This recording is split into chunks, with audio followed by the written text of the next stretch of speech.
My ex found me on social media and he had known somebody I dated for a very short time. That was kind of his end to build trust. And then it was like, oh, we write similar stuff. And he'd show me writings that were phenomenal. He wanted to do a Christian camp for kids. And he used to get mad because he'd like, why don't you let me go into your social media and friend request your friends? And I had a roadblock early on, like, no, I don't. Now it makes sense. I'm like, that's pretty scary, right? And he was putting my business and stuff under a series of LLC. He wanted me to put my home under there and us move out of state. So you see the writing on the wall, right? Are you ready to turn your podcast idea into a reality? All you need is 7 days with my 7-day podcast launch challenge. In just 1 week, we'll go from overwhelm to launching with clarity, confidence, and a growth plan. Every day we tackle key tasks, helping you get it into a rhythm so that easily, weekly, you can put out a quality podcast in minimal time. Plus, you'll get personalized support and join a community to keep you on track. Are you ready to launch and start growing today? Has your life, your dreams been interrupted? Good news. It is possible to reinvent our lives. People are doing it every day, and some are brave enough to share the struggles, disappointments, and challenges. If you are looking for a new beginning, a do-over, or to rediscover your passion, maybe even find a new one, then grab a cup of coffee and let's talk. Interrupted, Act 2, Reinventing Your Legacy, with your host, Coach Lori. Joanie Elizabeth is a counselor. Her business is called Wellness with Joanie, and I've been following her on the internet for a while, and I just love the things that you're putting out. I love the work that you're doing. Joanie, welcome.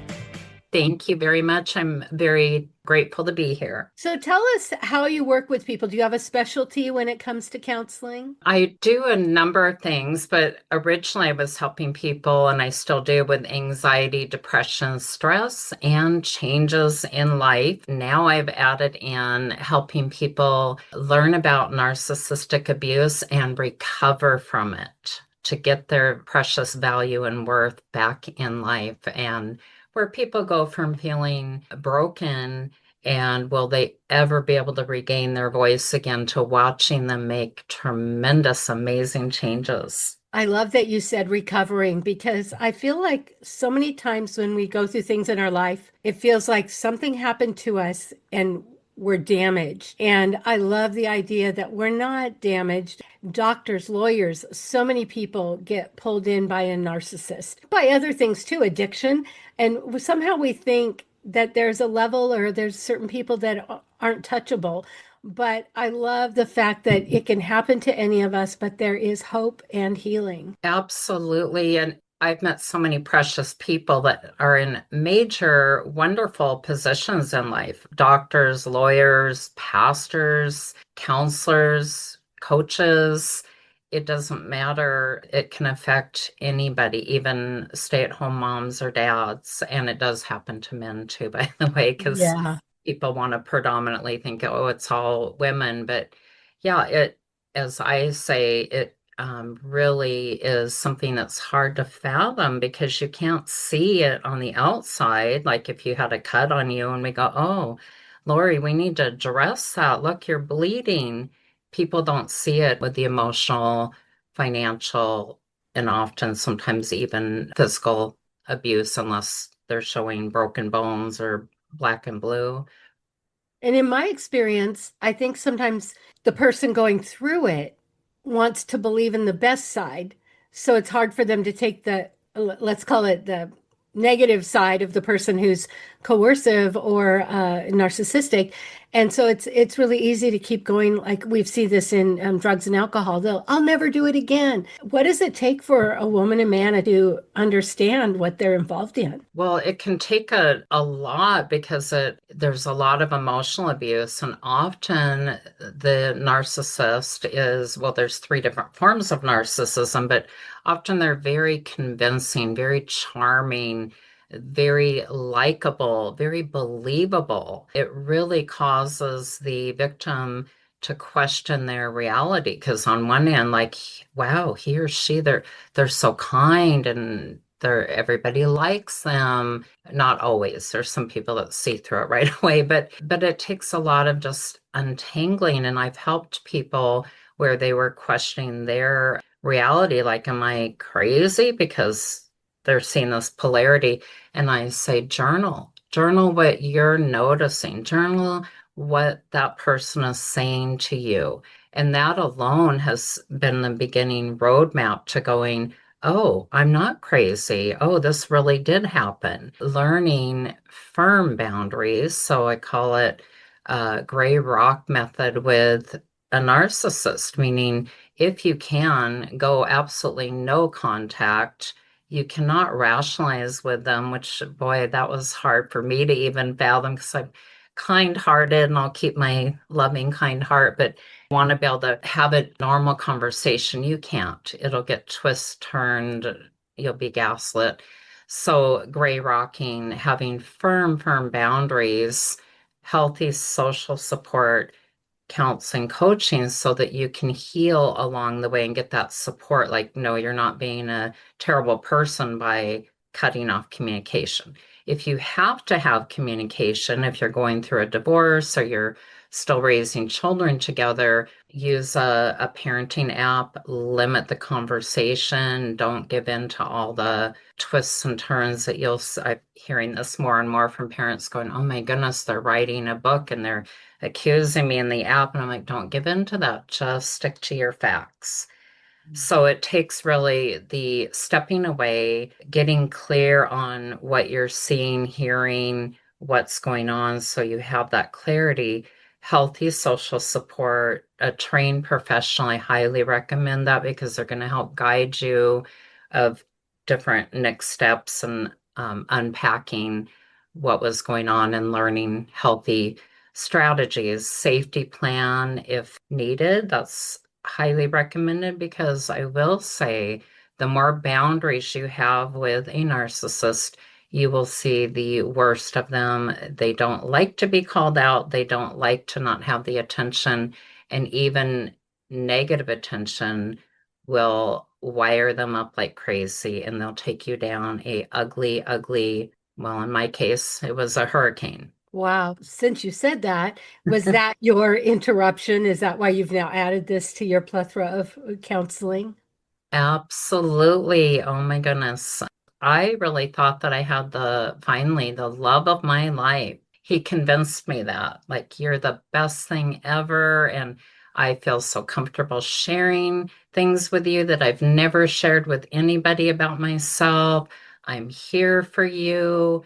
He worked very rapidly on building my trust. Then, over a period of, well, now looking back, I can see that I know the red flags. I didn't know what a narcissist was back then. I didn't have much. We had a little, maybe I want to say a paragraph. It might have been a chapter in a book when I was doing my degree in 2005. So it wasn't like a big thing. And for me, it registered they're an arrogant person. I thought, okay, no big deal. I will wish those people well, but I don't want that type of person in my personal circle. This was a whole level of something that I was not prepared for. When I finally started to realize he does not care about me, he doesn't love me, I fell in love with who I thought he was, who he mirrored. He was mirroring me, all the things that he noticed that were good and true and genuine, and he would mirror that because it built my trust. And then he would discard and be very, well, emotionally abusive and verbally abusive and financially abusive. And so it was hard for me to understand, but he would quickly be saying, don't worry, I'm going to take care of this, only to let me down over and over again. When I finally realized, I call it the veil was ripped off my eyes, because I had this beautiful veil, like, oh, this man loves me. I was trying to hold on to the covering on my eyes because that part felt amazing. But when it was ripped off my eyes, I couldn't unsee what I saw. And that was my beginning journey of, I want to learn strong boundaries. I want to learn what is narcissism. At one point, that man, one of his parents had said, because I would call saying, will you pray for me? He's hurting me. He's messaging other women inappropriately. He's not caring when I'm crying. He's putting me down. And that parent said, do you think he's a narcissist? And I went, no, he's so kind. And by the way, he did know, had studied seminary school, so he knew how to kind of do some biblical abuse of me as well, but I untangled that. Started studying about narcissism, and the day that I found the checklist, you don't go to a narcissist and say, I think you're a narcissist, but I didn't know that. So I bring it to him with tears. And I said, oh my goodness, I'm worried you're a narcissist. And he said, no, I'm not. And I'm like, how do you know? Oh, I've researched that. Well, that should have been a clue. Other people probably called him that. But anyway, and from there, I went to my own counselor, and she helped me really untangle this. And at one point, because I was still trying to hang in there, and she said, Joanie, you're this beautiful woman inside and out. You're this beautiful jewel, and you're allowing him to throw, well, I'm going to use a different word, but she said mud at you.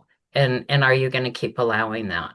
And she's like, I know you probably don't want to hear that, but you need to hear that. This is not okay. So I did a lot of counseling, my own studying on boundaries, learned the gray rock method. I had to be stronger than I ever thought that I could because, as we said earlier, you put a boundary in, you're going to see an ugly side. And I saw things in this man that I had never seen before that were really scary. And I believe, really, I could be wrong, but had I had the boundaries I have now, I probably, unfortunately, would have had physical abuse. Thankfully, I didn't have to go through that. But yeah, you see an ugly, ugly side, and the things they put you through are hard to fathom. When I said, I cannot do this is marriage is ending, and he knew it, and we had allegedly agreed upon everything. When he was served papers, I kid you not, he said, now you're in for a hurricane. And I had to untangle a lot of things that he would play games with and hold over my head and all kinds of stuff. But it also led to what I say now is I found my value, my worth, my voice, and I'm helping more and more people to realize you're not alone. And I have people go, but you don't understand, they're doing this or that. I'm like, of course they are. I'd like to say they're not, but be prepared. You'll be going, what the heck, the smear campaign, everything. Don't let it pull you into their storm. I know easier said than done because they go for kind-hearted, empathetic people, so it's really hard. But to say you're not alone, I had one person say one time, what, do they go to school to learn this stuff? Because it's all similar stuff. But I'm like, don't let it define you. Don't let it pull you into their storm, and stand firm on what you know to be true. And at some point, they will hang themselves because they do. Build your value and your worth. And it takes time because you can feel very disoriented, not able to trust. Had many people like, I don't even know what I like. I don't know what steps to take. But I love to give messages of hope to precious people, men and women, who've been through this, to say, you can find your value and your worth, your voice again, and you can let go of that old blueprint in your mind or that old GPS and plug in new information and come back better and stronger. It'll be different. And yes, there's grief and loss in there from what you thought was to going, when I went, oh my gosh, I fell in love with a fake person. That's kind of hard to fathom too. Somebody that doesn't really love you. Joanie, you're so brave because once we recognize, so I went through a similar situation, which I did not talk about because of the danger involved. So I kept that silent as I walked through it, as I got myself and my children safe. But recognizing I fell in love with somebody that didn't love me and how he mirrored everything he knew I liked. And that was so terrifying. And the few times I did put up a boundary, that's when I would get a red flag and go, wait a minute. For me, I was only married less than a year, but the ongoing hurricane was much longer. But for you to be brave enough to say, I need to help others because more people are going through this, and I think more people than we would like to really admit. Oh, yeah, it is huge out there. I did a speech on part of my chapter in one of the books about untangling from narcissistic abuse. And I had a gentleman come up to me and a woman afterwards saying, "Thank you for sharing that. And do you think that I will be able to find myself again?" And he shared a little bit about what he was going through and he wanted that hope. And I'm like, "You absolutely can. I'm not going to say it'll be easy, but you can." And he said, "I needed to hear that." And these stories need to be shared. Not everybody is meant to share publicly or whatever, but when we can hear a message of hope or going, okay, here's a professional that went through this, or other professionals, or even a stay-at-home mom or dad or whatever, a precious person, but to say, okay, look what they went through, and now they're helping more people to celebrate their value, their worth, and not let somebody devalue you anymore. Because a narcissist, they will leave you bankrupt in every way, shape, and form if they can, including, I don't want you to have any sense of wellness, so you never get out there and be happy again or find somebody. And that is a lie that you do not need to hold on to. It may feel like it in the moment, absolutely, and do things to comfort and soothe your emotions, be compassionate and kind with yourself. And please don't feel bad to reach out and share with a trusted friend or professional so that you have the support that you deserve. I had a friend that recognized the behavior when I decided it was time to get away, and she pushed me to get a counselor who had been through similar, which helped me tremendously. And then I had another wonderful friend who drugged me to a Woman of Faith conference, and I was in the major throes of I am a loser. I am nothing. I believed all of Mhm. it. And I did not want to sit there at a Woman of Faith conference feeling like my life was over. All the professional things, all the speaking, all the things I had always wanted to do were now gone because of what I'd gone through. And of all things, Billy Graham has two daughters. One is, I think, Anne, who goes and does all this amazing stuff, and she's a huge success. Well, he had another daughter who the exact same thing happened to. She met a man, charming. He won her over quickly. And before you knew it, had dismantled her life. And Billy Graham and his wife believed her, and they helped her get away from him, even though they didn't believe in divorce. They could see the damage. And when she shared her story, like, I'm so mad at my friend for dragging me to that conference. And yet that was what I needed to hear. Oh, absolutely. And it's interesting you use the word duped because that's what I've said in some of my speeches. I was duped. It is hard to fathom, or like Billy Graham's daughter, or to be able to say, yeah, what they do is they discard you, and a narcissist does. And what I tell people, I said, I know this is painful. And people, by the way, are super relieved when I share that. Oh, I don't know just textbook. I know firsthand, like, oh, okay, you get it. Coach Lori here. You've been thinking about starting a podcast for months, maybe even years. But every time you sit down, the questions pile up. What will I call it? What will the cover look like? What am I going to talk about? Who will even listen? And where do I start? That's where Podcrafter comes in. It takes away the overwhelm and does the heavy lifting for you. Cover art, titles, even your tagline. It creates and scripts your episodes for you. It's programmed to do a podcast with the things that I teach. For instance, how to hit the road running, what's a good hook, all those things that take time and energy to figure out. Podcrafter does it for you. So in 7 days or less, you'll have a podcast ready to launch, and you'll step into your role as the authority in your field. Your voice, your story, your stage, finally live. Go to Coach Laurie, LAURIE.com. I said, I know this is painful. And people, by the way, are super relieved when I share that. Oh, I don't know just textbook. I know firsthand, like, oh, okay, you get it. Because if you have not, I don't wish a narcissist on anybody, but if you have not experienced it firsthand, it's hard to understand. And people go, oh, you'll be fine, or they're nice, or don't let them get to you. They don't understand the abuse, the dismissiveness, the hurt, the smear campaigns, the whole nine yards.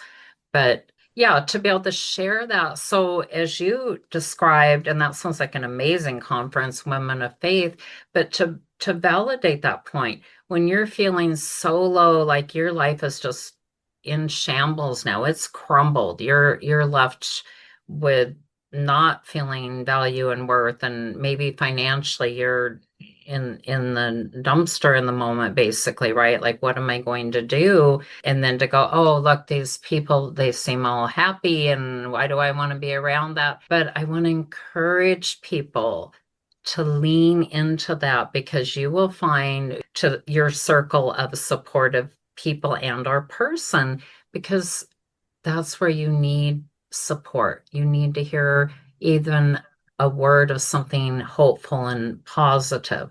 And like I like to say to people that come to me in my either counseling or coaching, sometimes for the first time ever, and or fast forward from abuse to brokenness, they're getting healthy corrective emotional experiences. I'm here to walk through this with you. I believe you. And I've had many people go, it feels so validating. I'm not being questioned. I'm being supported, right? So we need that. So I want to encourage people, lean into that, because there's people that do truly care. There's people that really have been through it, like you, like me, many other people. And I'm, like I said, behind the scenes, I'm hearing more and more and more real life stories. I went through a horrific hurricane for sure. It was hard to fathom, but some of these stories make mine look like a powder puff, and I didn't think that was possible, right? But to say, we're going to get through this, you're going to be okay. That So, is so hopeful. And the fact that you're speaking up, and even for me to kind of say this, because most people in my sphere don't know that part of my story, only because now I have enough distance that I don't feel threatened. But there were many years where I was always looking over my shoulder, and I wasn't sure. I had a feeling. I learned to trust my instincts. And sometimes I would get off work and everything in me would say, don't walk out of the building the normal way. Go a different way. And I'd be like, it's night. I'm tired. But I would listen to my instincts because I had a counselor that believed in me, because the people around me all thought he was a teddy bear. and that's so true, that often people around you will think he or she, oh, they're so kind. They wouldn't be like that, right? And trusting your instincts is very important. And having the distance is healing and healthy too, because they're really good about trying to lure you back in as well. In my case, I feel extremely blessed because my family saw through him way before I did. I wish I would have. Cost several years, but I shouldn't say cost, because I learned a painful lesson. Now God is allowing me to help touch way more hearts and lives and souls, to give hope, not to ever put anybody down, but to say, I didn't deserve that. You didn't deserve that. And so it helped with me. I didn't have one person say, well, why aren't you staying? It was like, I'm so glad you could see through this, and are you okay?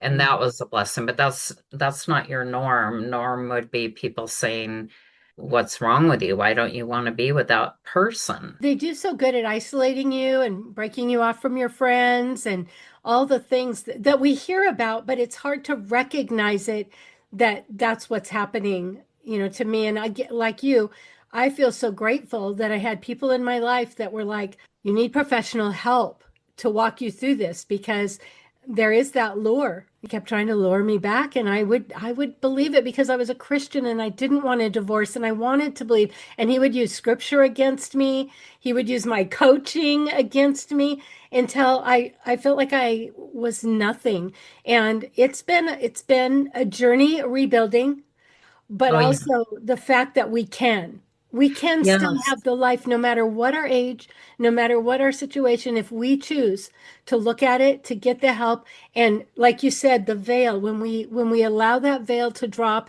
and we say, I am resilient and I will do the work, because it's work, right, Joni? It's very much work. And by the way, I want to validate you being brave, even sharing parts of your story in here. And thank you, because people need to hear that. I'm very similar to you, Christian woman. So as I said, he knew seminary. He used the Bible against me. You can't leave. That wouldn't be right. And it caused me to stay longer and to question. However, that part of, yes, getting professional help, yes, have trusted friends or family, but professional help, because it's a whole different level of healing. I'm not just saying it because I'm blessed to be working in this field and a firm believer. The work that I do with people and watching the huge changes in their life for the better. But when I've had to reach out and get support from a professional too, can't put a price tag on that. And I am so grateful because, yes, over time, it does take time. You can come back stronger and better. And I'm not bitter at all. I have forgiveness. I walk in love and light and gratitude that I don't have to share my heart and life with somebody that's going to not care about me. And that's the other part I tell people, as hard as it is, the sooner you can get that support and realize, and it's hard, I'm saying firsthand, that they do not care about you. They're okay with causing pain and hurt. In fact, they thrive on it. So the sooner you can go, they don't care about you, and use the gray rock method and get that support, you're going to be on your healing journey sooner than later. And you're worth it. And you're worth it. I read a book because back in the day, this was, gosh, over 20 years ago, there wasn't support for narcissistic abuse. And I'd been conditioned as a child because of mental illness in our family.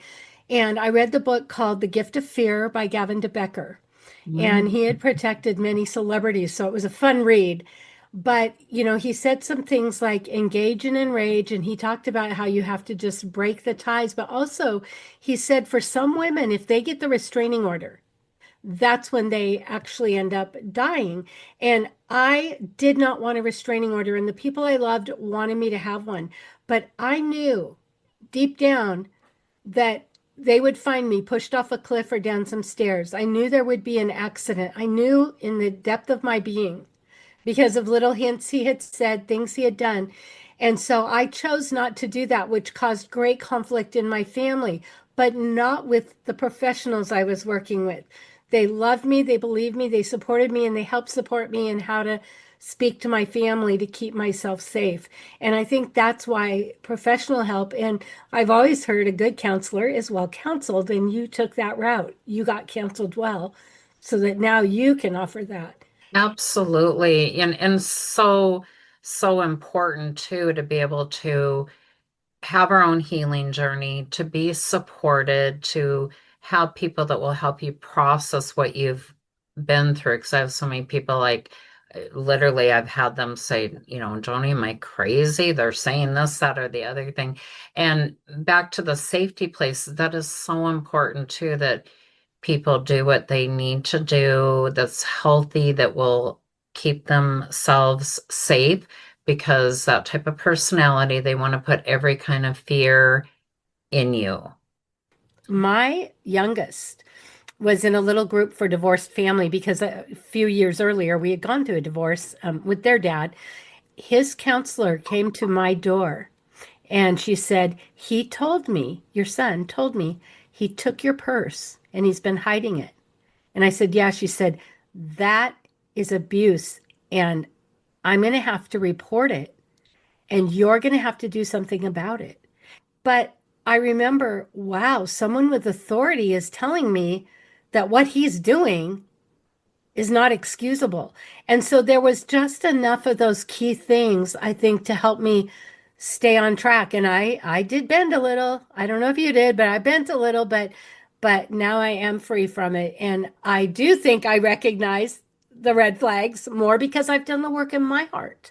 And that's some important. And it took me a good couple of years to untangle from this. And I didn't think I was ever going to get free, but to tie into that trained professional, right? And get your support and somebody to be able to say, because for me early on, when my counselor would say, like, you'd think somebody withholding something that they're like, that's abuse, or not financially living up to their end. They're taking advantage. That's abuse. I'm like, what? That's abuse. Because in my brain, it would be like, well, abuse is somebody constantly putting you down. That was back then, or physical abuse, right? But then to untangle that, so now I can help people to see that, like, no, that is abusive. That's not okay. Gaslighting is abusive.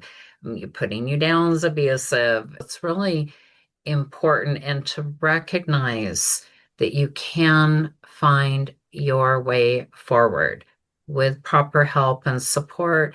And another part of that, because we're both faith believing Christian women, so there are people that have also been misled by well-meaning pastors, like, you got to keep the marriage going. Now, in my case, again, I'm very grateful because I had a pastor say that is not okay, and that's not somebody living to their vows.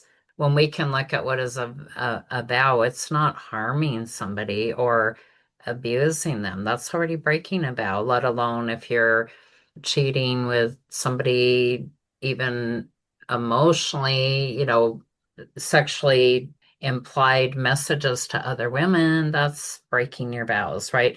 So in that case, that pastor helped me to untangle that part, because I was like, but the vows, I take vows very seriously, by the way. I still do to this day, and I have a firm belief in marriage, and it's supposed to be a beautiful thing.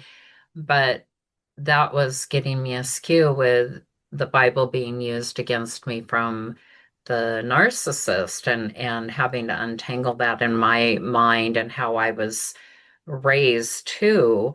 But that's where I say let go of the old blueprint, put in the good information, and match it up with what is true. And I say confusion doesn't come from the Lord, right? We have clarity and peace and joy. Yeah. And that I was constantly in a state of confusion because I had mental illness in my family. I kept thinking, I am going crazy. Yeah, And yeah, that wasn't the truth. And so when I found the truth, it did set me free. absolutely. Yeah. And that is part of it, and being able to have your voice and say that I know this is what's true, whether you're writing it down in a journal and you're looking at that. And that's what I said. It's helped many people to start to untangle that when they're like, but they're saying this, this, and this. And I'm like, okay, but what do you know?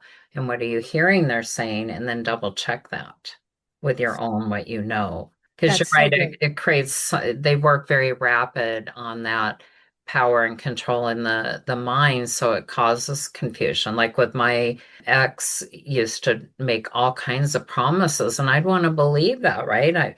I was told you can trust me, believe me, right? And so it was causing a lot of confusion. But again, unlearning all that, looking at what is truth, not what the person's telling you. And again, with red flags, so this is the other part of things I huge advocate for with that recovery piece and people feeling better. I always encourage, I'm like, I'm not here to boss anybody around. People get to have their autonomy and freedom, but I'm like, I encourage you, wait at least a year before dating, work on yourself, learn what red flags are, learn yourself more and to trust yourself, learn what green flags are, learn how to treat yourself well. I had this awareness a while back, like, oh, why was I allowing breadcrumbs in people? No, no, no, no, that's not okay with me anymore. I'm not doing that. Right? But it was tracing it back to, family roots and patterns and things like that. Yes, healing is a gift you give to yourself, and it's a beautiful gift. Painful at times, but a beautiful gift. Joni, this has been so good. Before we go, I want to know how we can find you and how people can work with you. You can find me on Psychology Today under Joanie Hanson, also Northwest Counseling and Wellness Inc. And then I have a website, wellnesswithjoanie.com. So that will have all the contact information, and you can read more about me, including some very heart-touching testimonies of real people that have worked with me. So before we go, tell me about your group that you're wanting to start. A women's support group. So I'd like a minimum of 6, maximum of 10 women. This will help for narcissistic abuse recovery, and there will be a number of content, including learning a little bit about narcissism, learning boundaries, learning some good self-care. We'll talk more about healthy journaling and compassion therapy, and maybe even what I call some mirror work, which is healthy. They'll create their own positive affirmations, and there will be other helpful content in there, including we may have a couple guest speakers. One is a nutritionist and a few other people who have gone through narcissistic abuse that are on the other end of things now to help empower, inspire, and encourage people. So, Joni, before we go, you have covered so many amazing things. What is it that you really, really want us to know? I like to tell people we're all unique, we're all individual, but you are one of a kind masterpiece, and you are worthy of love and worthy of having an amazing, abundant life. And you can do this one day, one step, one moment at a time. That's so beautiful. Thank you so much. Thank you for having me here and for what you shared too.